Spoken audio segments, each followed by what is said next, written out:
Fielding questions from reporters on the sidelines of an event on Friday last about enforcement of the local content legislation was the Minister of Natural Resources Vickram Bharrat, who highlighted that though the bill was enacted 4 months ago, it will be implemented by the end of this year since the ministry is working along with other stakeholders to improve its enforcement capacity. We are now putting together a few new mechanisms too to ensure compliance, because we haven't reached the stage where we're going to start monitoring compliances yet. Now is more the initial stage of putting together the plans and looking at the procurement methods and all of that.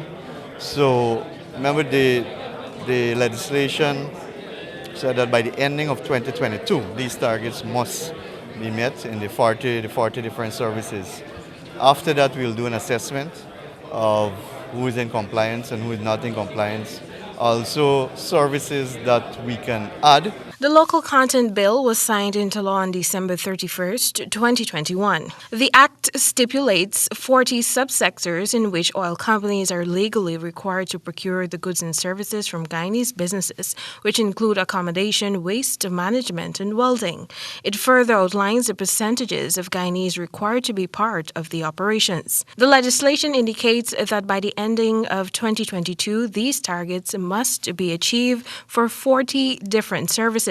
At the end of the year, an assessment will be done to determine the companies that are in compliance. The local content secretariat has a responsibility of registering local businesses and outlining a list of Guyanese seeking employment within the sector. Registration is done in person currently, but final testing is being completed for companies to register using an online platform. Additionally, the law says that a person who carries out petroleum operations without a minimum local content requirement commits an offense and is liable in summary conviction to a fine of $50 million. Temika Rodney reporting for the HGP Nightly News.